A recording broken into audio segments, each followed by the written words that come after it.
welcome back to Welcome Home Custom. Today we are going to learn how to make our Peony Weave Set. Let's get started.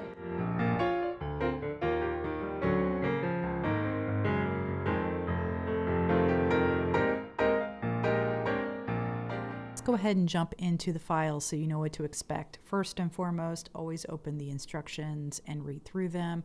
It may seem very overwhelming at first, but with this video along with the written instructions, you should be okay. You'll notice that I have all of the colors and then what do they do. So as an example, gray is always the numbers. Blue is going to be engrave, magenta is going to be cut, score, or ignore, etc., etc. So then when we slide down into the instructions, you can see I go into further detail. So for the coasters, red and magenta is cut, black is score, and gray is score. You could just score all of this and make it a single layer coaster. It's kind of boring, but I give you that option. That's a perfect example as to why I made it magenta, so that you could change the color to be a score or to be a cut. Okay, so I do that a lot. I try to give you guys some flexibility. I will also mention if there's ever a special instance where you need to be cutting your pieces with the good side face up or the good side face down in your laser.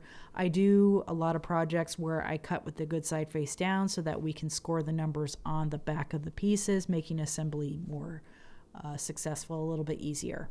Next, let's go ahead and jump into the files. So let's go into the jewelry tray SVG. You'll see that you have slots, you have the word inserts, you have design pieces, and you have rims. Starting with slots, we are going to want to grab out our material measurement tool. It's located in the free section of the website.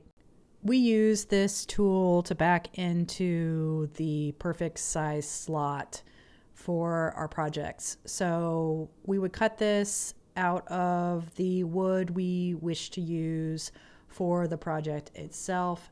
There is a 1/8 and a 1/4 inch option.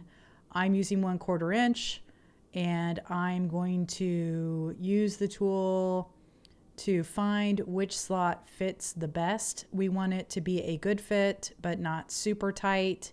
And then we find the number that is on the tool and in the file section. The beauty of this tool is you can use it for all your slots and tabs over and over again, as long as it's from your laser and a similar material to what you're going to be using for your project. So as an example, Smoky Hill to Smoky Hill, 1/4 inch, or maybe you need a tool for Pure Bond, 1/4 inch. You just want to make sure that you're using a similar material. So as you can see, all of the files end in a 3-digit number. Those numbers represent the slot and tab size in inches. So as an example, 195 would be 0.195 inches. The good thing is if your measurement tool matches one of these numbers, you won't have to edit anything. You can just load it into your laser and go. Okay, let's open one of the files so we can see it. So you'll see all of our colors off to the side, similar to the instructions. And you will see that we have got the backer or base, and we have the design layer. We have the bottom tier, this is the base, and then the bottom design layer. We also then have the leg supports. So one thing you could do, just as an FYI, if you wanted to, we could delete this top section and we could get rid of our magenta by either deleting or ignoring, and we can make ourselves a 5-inch, 5.5-inch trivet as well in this collection. I did not cut it, but I just wanted to show you that that is an option. So let's go ahead and delete this. We will go ahead and go over and import our design pieces. You will see that we have a kerf 002 and we have no kerf. This means No-kerf means I did not create any sort of offset to accommodate for kerf. Kerf is the material taken away from your wood or whatever material you are using from your laser. It is very, very, very, very, very small amount, but it does add up and it will cause pieces to fit looser if you don't compensate for it. The no-kerf file is for those that already know what their kerf adjustment should be, and they can use this file to go ahead and adjust accordingly. The kerf 002 means that I added a gentle 0.002 inch offset to the pieces to allow for this kerf allowance and for pieces to fit tighter. So when we open it up, you will see that we have top tier, and again we have bottom tier. Anything that is a bottom tier piece will have a B on it. That way you know if you cut a ton of these out, you'll know B always goes on bottom and no B goes on top. You will also notice that I've got color 1, color 2, color 3. Color 1 I would match to your color 1 base. Color 2 I'd match your 2 tiers, and color 3 I'd match your 2 tiers. You can do these any colors. I just recommend that they are different enough. I would go probably light to dark. I did dark to light, and your piece gets engraved for if you wanted to do a saying.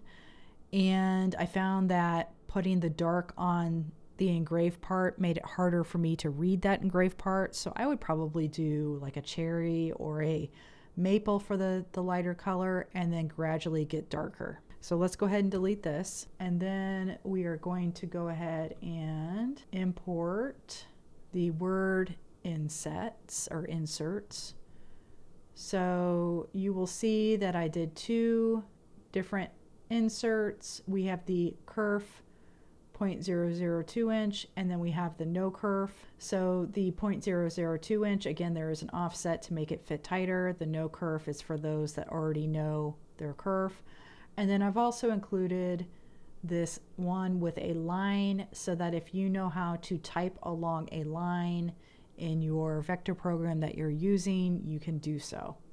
Let's bring in the rims. So for the rims, I have a blank set if you wanted to make it more masculine, and then I have the peony set if you wanted to play with the pattern with the peony.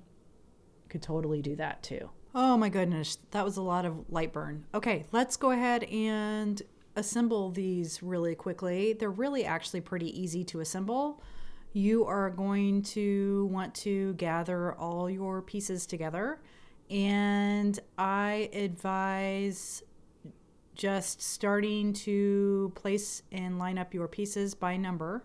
You are going to want to check your score lines to make sure that your piece is lined up properly.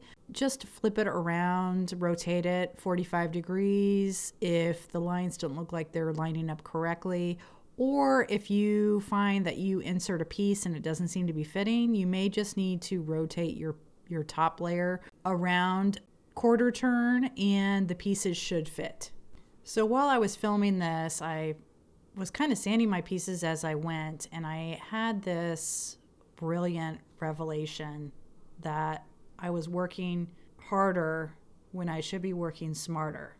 So I grabbed my favorite tool, painter's tape, and stuck all of my pieces to the sticky side face up, and I used my finishing sander and sanded all my little pieces all at once rather than one at a time.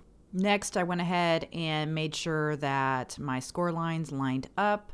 You'll notice that with the center cross piece, one of the lines is a little thicker than the other. So you're just going to want to make sure that you have it lined up properly. Next, go ahead and dry fit all of your pieces into place, and then we can move on to the next step. So if you haven't followed me before, you'll learn that I use masking tape for everything. So we are going to tape the top, flip it over so that we can now add glue. I'm using a glue bot filled with Titebond 3 glue. which is a waterproof glue. I'm using a silicone brush to spread it out. And for the first time, I'm trying out Star Bond as a way to tack the project in place while the wood glue is drying. I'm still not sure if I love the process, and I need to practice a little more. At this point, you're going to want to do one more quick sand if you have anything left to clean up, mostly because once we add the rim, it's going to be very difficult to sand the project. And then I'm going to wipe it down with a tack cloth just to remove any of the excess sawdust. And we have to repeat the process for the base as well. Next, you want to grab your cute little legs, and we are going to put it into the top piece first. Make sure that your tabs are on the outside and not the inside.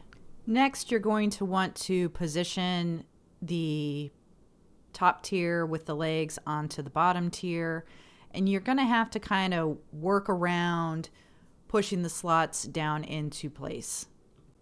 Next, I grab my rims and I'm going to add glue to the rim. Now, if you use 3M, this is probably the perfect project for 3M. I just prefer to show it with glue because I know not everyone likes to invest in 3M. When you put on the bottom rim, you will have to angle it, and you will notice that the blooms will fit in between the legs of the trinket tray.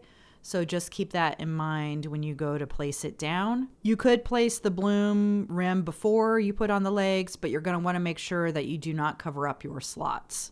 And we're going to go ahead and repeat the process, adding the top rim to the trinket tray.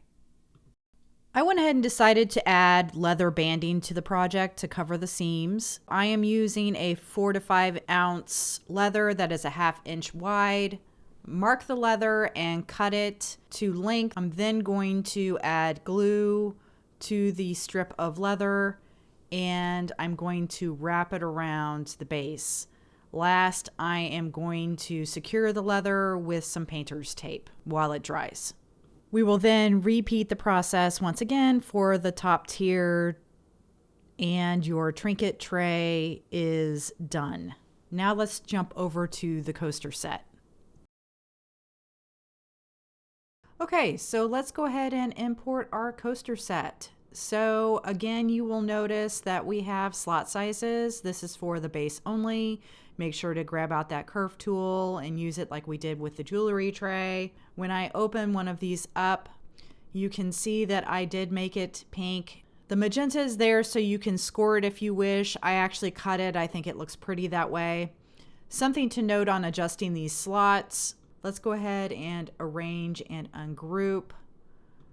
When you adjust these slots, you are going to want to lock the inside edge and then adjust out. So when we use the reference point tool, which I mention in the instructions, I am selecting the inside, and then I can change it to whatever I need to for my material. So let's say I need 1.197 and I hit enter.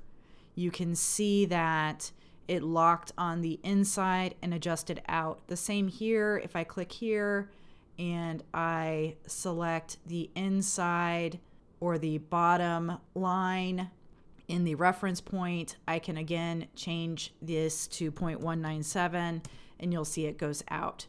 If we were to use the auto adjust tool in Lightburn, it would adjust from center, which means it is adjusting here.